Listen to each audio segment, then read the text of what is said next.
What kind of person screams for a discount in a quiet pottery shop, then smashes a vase to prove it's too fragile to be worth full price? The answer stood in the middle of Clara's Pottery Haven, a quaint little store nestled in a sleepy Oregon town, where the air smelled of clay and chamomile tea. Karen, all 5 feet of her puffed up with entitlement, loomed over the counter, her voice slicing through the serene hum of classical music. Her purse, slung carelessly over her shoulder, swung like a wrecking ball as she gestured wildly, demanding a deal on a handcrafted vase she claimed was bound to break. Clara, the shop's owner, a wiry woman with calloused hands and a heart forged in years of patient craftsmanship, stood her ground. Her hazel eyes flickered with a mix of disbelief and resolve as Karen's tirade grew louder, drawing the attention of 2 other customers browsing nearby. The shop, usually a sanctuary of gentle clinks and soft conversations, felt like a battlefield. Karen's words were sharp, accusing Clara of selling overpriced junk and insisting on a 50% discount because the pottery was obviously defective. Clara, calm but unyielding, explained that each piece was handmade, tested for durability, and priced fairly. Karen scoffed, her face twisting into a smirk that screamed she was used to getting her way. The tension thickened when Karen, in a theatrical huff, picked up a delicate blue vase from a nearby display. She held it aloft, her fingers gripping it with reckless disregard, and declared, "If this thing's so great, it won't break when I test it." Before Clara could react, Karen slammed the vase onto the wooden table, not hard enough to shatter it outright, but enough to make everyone in the shop freeze. The vase wobbled, teetered, and miraculously stayed intact. Clara's heart pounded, but she kept her voice steady, asking Karen to put it down. The 2 other customers, a young woman clutching a ceramic plate and an older man with a basket of mugs, exchanged uneasy glances. Karen, emboldened by the vase's survival, doubled down. "See? It's not even that strong. I deserve a discount for this hassle." Her voice was a grating crescendo, and Clara felt her patience fraying like an old rope. But then came the twist no one saw coming. The young woman, who had been quietly watching, stepped forward. Her name was Lily, a soft-spoken art student who'd been coming to Clara's shop for years. She wasn't just a customer, she was Clara's apprentice, though Karen had no way of knowing. Lily's voice, usually gentle, carried a surprising edge as she spoke. "Ma'am, you're holding a piece that took Clara 3 weeks to make. It's not just pottery. It's her heart." Karen's smirk faltered, but only for a moment. She rolled her eyes, muttering something about artsy nonsense, and turned back to Clara, demanding the discount again. Lily's words, though, had shifted the air. The older man, who'd been silent, nodded in agreement, his expression hardening as he watched Karen's antics. Clara felt a spark of hope. Maybe she wasn't alone in this fight.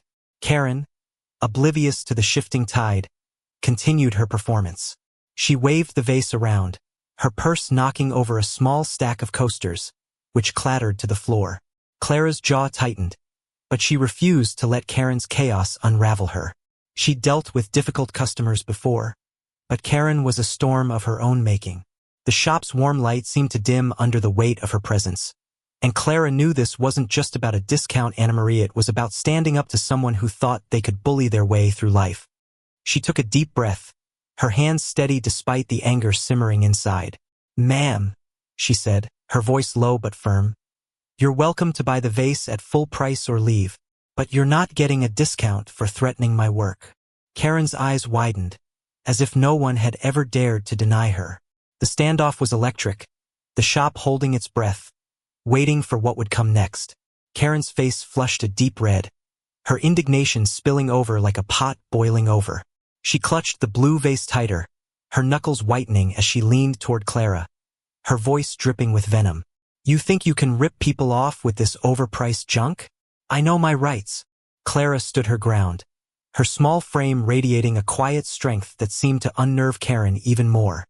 The shop's warm glow cast long shadows, amplifying the tension that crackled between them.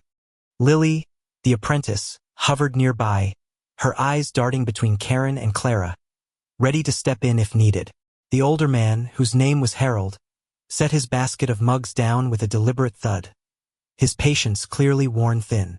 The young woman with the ceramic plate, Sarah clutched it closer, as if shielding it from the chaos. Karen's tirade grew louder, accusing Clara of running a scam shop and threatening to post a scathing review online. "I'll make sure everyone knows how you treat customers," she bellowed, her purse swinging wildly, knocking a small clay figurine to the floor. It shattered with a sickening crunch, and Clara's heart sank, but she refused to flinch. Then came the twist that turned the tide. Harold, who had been quietly observing, spoke up, his voice gravelly but commanding. "Lady, I'm a retired lawyer, and I've seen enough.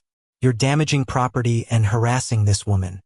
That's not a review, it's a lawsuit waiting to happen." Karen froze, her mouth half open, as if the air had been sucked out of her argument. Harold's words carried the weight of experience, and for the first time, Karen seemed to realize she wasn't in control. Lily seized the moment, stepping closer to Karen with a calm but pointed tone. "You've already broken one piece. Are you going to pay for that, or keep making this worse?" Karen's eyes darted to the shattered figurine, then back to the vase in her hands. She muttered something incoherent, her bravado crumbling under the collective gaze of the shop's occupants. Clara, sensing the shift, held up a hand to keep the situation from escalating further. "Let's all calm down," she said, her voice steady but laced with authority. "Put the vase down, and we can talk about what's next." But Karen, cornered and humiliated, made a fatal mistake.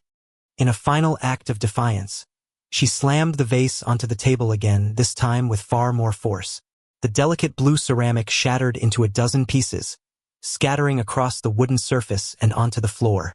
A collective gasp filled the shop, and Karen's face went pale, her hands trembling as she realized what she'd done. Clara's heart ached for the loss of her creation, but her resolve hardened. "That vase was $200, she said, her voice cutting through the silence like a blade. "You'll be paying for it, and the figurine you broke earlier."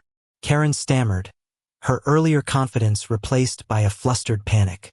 It was defective. "You can't make me pay for something that broke so easily." But her words rang hollow, and she knew it. Harold stepped forward, pulling out his phone.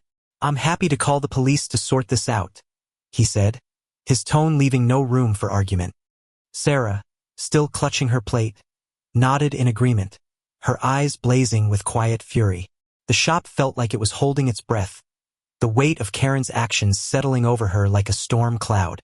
Clara, though shaken, felt a surge of clarity.